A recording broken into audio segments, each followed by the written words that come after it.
બાંગ્લાદેશ હિંસાની આગથી ભડકે બળી રહ્યું છે અને તે આગમાં શેકાઈ રહ્યો છે સનાતની હિન્દુ સમાજ। શું આ આઝાદી છે? રસ્તા પર નિર્દોષ હિન્દુઓનું કતલ લોકશાહી પર પ્રશ્નાર્થ ઉભો કરે છે। મંદિરોને ટાર્ગેટ કરવા એ કયું આંદોલન?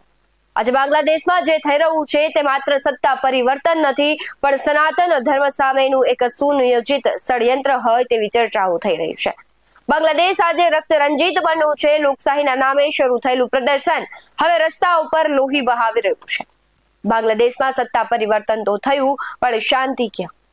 હિંસાની આ ભીષણ આગમાં નિર્દોષો હોમાઈ રહ્યા છે, મંદિરો નિશાન બની રહ્યા છે અને લઘુમતીઓ ભયના ઓથાર હેઠળ જીવી રહ્યા છે। આજે સવાલ એ થઈ રહ્યો છે કે શું આઝાદી છે કે અરાજકતા? નમસ્કાર, વાત વિગતવારમાં આપની સાથે હું ભગવતી વિશાવડિયા।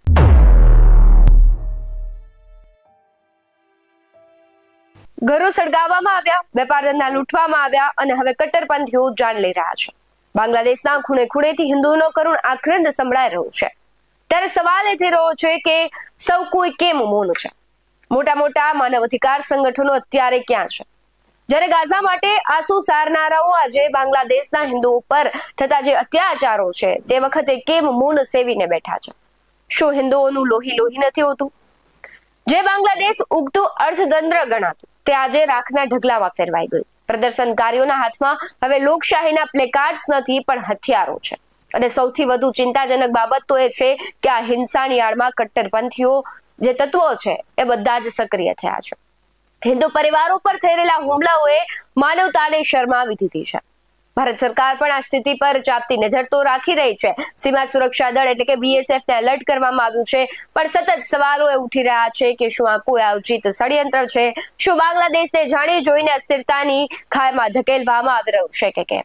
હાલ બાંગ્લાદેશમાં જે ઘટનાઓ બની રહી છે તેના વિશે વાત કરીએ તો બાંગ્લાદેશમાં ફરી એક વખત ઉશ્કેરાયેલા ટોળાએ એક હિન્દુ યુવકને માર મારીને મોતને ઘાટ ઉતાર્યો। આ ઘટના બુધવારે રાત્રે આશરે 11 વાગે રાજબાડી જિલ્લાના હોસેનડાંગા ગામમાં બની હતી। પોલીસ જે પ્રમાણે માહિતી આપી રહી છે તેની વાત કરીએ તો મૃતકની ઓળખ 29 વર્ષીય અમૃત મંડલ ઉર્ફે સમ્રાટ તરીકે થઈ છે। અગાઉ 18 ડિસેમ્બરે ઢાકા પાસે એક હિન્દુ યુવક દીપુ ચંદ્ર દાસની પણ ટોળાએ હત્યા કરી બાદમાં તેને ઝાડ પર લટકાવીને સળગાવી દીધો।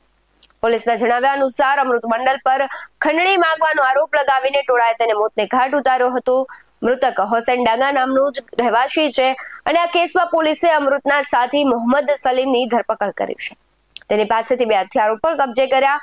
પોલીસ SSP એ જણાવ્યું છે કે સમ્રાટના મૃતદેહને પોસ્ટમોર્ટમ માટે રાજબાડી સદર હોસ્પિટલના મોર્ગમાં મોકલી દેવાયો છે અને તેમને વધુ માહિતી હવે આવશે ત્યારે ખબર પડશે। સમ્રાટ વિરુદ્ધ પાંગશા પોલીસ સ્ટેશનમાં ઓછામાં ઓછા 2 કેસ નોંધાયેલા હોવાની પણ વાત સામે આવી છે, જેમાં એક હત્યાનો કેસ પણ સામેલ છે। બીજી તરફ ડેઇલી સ્ટારના રિપોર્ટ અનુસાર જો વાત કરીએ તો સ્થાનિક લોકોએ સમ્રાટ પર એક ગુનાહિત ગેંગ બનાવવાનો આરોપ પણ લગાવ્યો। તે લાંબા સમયથી ખંડણી વસૂલવા અને અન્ય ગુનાહિત પ્રવૃત્તિઓમાં સામેલ હતો। ભારતમાં લાંબા સમય સુધી છુપાયા પછી તે તાજેતરમાં જ ઘરે પાછો ફર્યો। કથિત રીતે સમ્રાટે ગામના રહેવાસી શાહિદુલ ઇસ્લામ પાસેથી ખંડણીની રકમ માંગી હતી। ગઈકાલે રાત્રે સમ્રાટ અને તેના સાથીઓ શાહિદુલના ઘરે પૈસા લેવા ગયા। જ્યારે ઘરના સભ્યોએ ચોર બૂમો પાડી અવાજ કર્યો ત્યારે સ્થાનિક લોકો ઘટના સ્થળે પહોંચ્યા, સમ્રાટને માર માર્યો અને તેના અન્ય સાથીઓ ભાગે છૂટવામાં સફળ રહ્યા, જ્યારે સલીમ હથિયારો સાથે પકડાયો। બાંગ્લાદેશમાં 18 ડિસેમ્બરની મોડી રાત્રે હિંસક પ્રદર્શનકારીઓના હુમલામાં માર્યા ગયેલા હિન્દુ યુવકના મામલે હવે મોટા ખુલાસા થયા છે। અગાઉ એવો દાવો કરવામાં આવ્યો હતો કે તે મૃતક દીપુ ચંદ્ર દાસે ફેસબુક પર ધાર્મિક લાગણીઓને ઠેસ પહોંચાડતી ટિપ્પણી કરી હતી, પરંતુ હવે તપાસમાં એવી કોઈ પણ વાત નથી આવી, એવી કોઈ પણ ટિપ્પણીના પુરાવા નથી મળ્યા। હવે એક વસ્તુ વિચારવા જેવી છે, સત્તા ગઈ છે, PM બદલાયા, તો હવે આ હિંસા કોના ઇશારે થઈ રહી છે? શું બાંગ્લાદેશમાં લઘુમતીઓ ક્યારેય સુરક્ષિત રહી શકશે? દક્ષિણ એશિયાની શાંતિ માટે આ અસ્થિરતા કેટલી જોખમી છે? શું 1971નું પુનરાવર્તન થઈ રહ્યું છે? શું ફરી એક વખત હિન્દુઓને પોતાનું ઘરબાર છોડીને ભાગવા મજબૂર કરવામાં આવશે? ક્યાં છે આંતરરાષ્ટ્રીય હિન્દુ સમુદાયો? શું હિન્દુ હોવો જ ગુનો છે કે દુનિયાના નકશા પર તેમનો અવાજ નથી સંભળાતો? આંદોલનની આડમાં હિન્દુને નિશાન બનાવવામાં આવ્યા છે કે અને જો બનાવવામાં આવે છે તો એ ચહેરાઓ કોણ છે? કોણ છે જેમને બાંગ્લાદેશમાં હિન્દુ મુક્ત જોઈએ છે? શાંતિનો સંદેશ આપનાર પવિત્ર સ્થળો પર હુમલા આ કોઈ ભીડનો ગુસ્સો નથી, આ નફરતની પરાકાષ્ઠા છે। યાદ રાખજો, આજે આગ પાડોશીના ઘરે લાગી છે તેની ઝાડ આપણા સુધી પહોંચતા વાર નહીં લાગે। જો આજે કોઈ બાંગ્લાદેશના હિન્દુઓ માટે અવાજ નહીં ઉઠાવે તો ઇતિહાસ આપણને ક્યારેય માફ નહીં કરે। હવે સમય છે જાગવાનો, હવે સમય છે એકતાનો। જે પ્રમાણે હિન્દુ ઉપર હુમલાઓ થઈ રહ્યા છે ત્યારે સવાલ સતત એ ઉઠી રહ્યો છે, હિન્દુઓનું લોહી નથી હોતું. બાંગ્લાદેશની આ સ્થિતિ માત્ર એક દેશની આંતરિક બાબત નથી, પણ આખા દક્ષિણ એશિયા માટે ચિંતાનો વિષય છે. લોકશાહી લોહીથી નથી લખાતી, તે શાંતિ અને સહિષ્ણુતાથી જીવંત રહે છે. જો હવે સ્થિતિ કાબુમાં નહીં આવે તો આવનારા દાયકાઓ સુધી તેના માઠા પરિણામો ભોગવવા પડશે. જે પ્રમાણે હિન્દુ અને હિન્દુત્વ પર હુમલાઓ થઈ રહ્યા છે, સવાલ એક થઈ રહ્યો છે કે કેમ કોઈ બોલી નથી રહ્યું. આજે હિન્દુનો વારો છે, કાલે કોઈ અન્ય ધર્મ હશે. શું એકતા નહીં દેખાડીએ? અને જો એકતા નહીં દેખાડીએ તો તેનું પરિણામ બહુ ખરાબ આપણે ભોગવવું પડશે. જે પ્રમાણે આપણે જોઈએ કે હિન્દુ મુસ્લિમ આપણે એવું નથી કરવું, આપણે કરવું છે આખો દેશ એક હોય. જ્યારે પણ કોઈ પણ એક ધર્મ છે તેના પર જ્યારે કોઈ પણ વ્યક્તિ ઉપર હુમલો થાય ત્યારે એકતા દેખાડી અને તેનું પરિણામ હુમલો કરનારને એવું આપીએ કે બીજી વખત કોઈ વ્યક્તિ ઉપર આવો હુમલો કરવાનો પ્રયત્ન કરે. બીજી તરફ તમે ગુજરાત રાજ્યમાં જુઓ તો ત્યાં પણ ધર્મમાં નામે ખૂબ મોટા ધર્માંતરણ થઈ રહ્યા છે.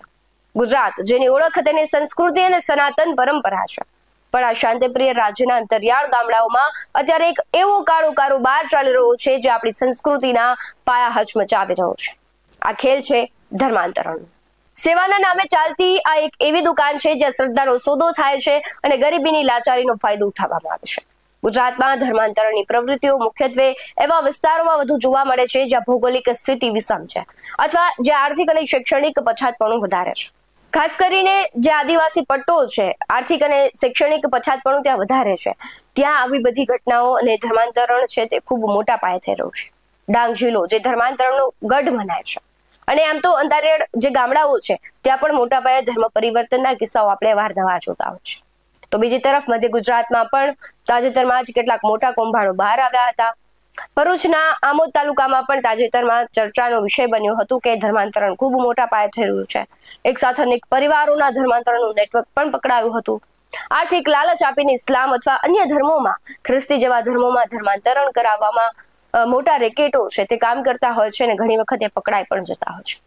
તો તમે શહેરોની વાત કરો તો વડોદરાના શહેરી વિસ્તારોમાં પણ કેટલીક સંસ્થાઓ છે તે વિદેશી ફંડિંગ દ્વારા ધર્માંતરણની પ્રવૃત્તિઓ છે તે કરતી હોય છે. પાદરા અને આસપાસના જે વિસ્તારો છે વડોદરા નજીકના, ત્યાં પણ આવી પ્રવૃત્તિઓ ખૂબ મોટા પાયે જોવા મળે છે. ઉત્તર ગુજરાતમાં પણ અરવલ્લી સહિતના જે પહાડી વિસ્તારો છે ત્યાં ખાસી અસર ધર્માંતરણની જોવા મળે છે.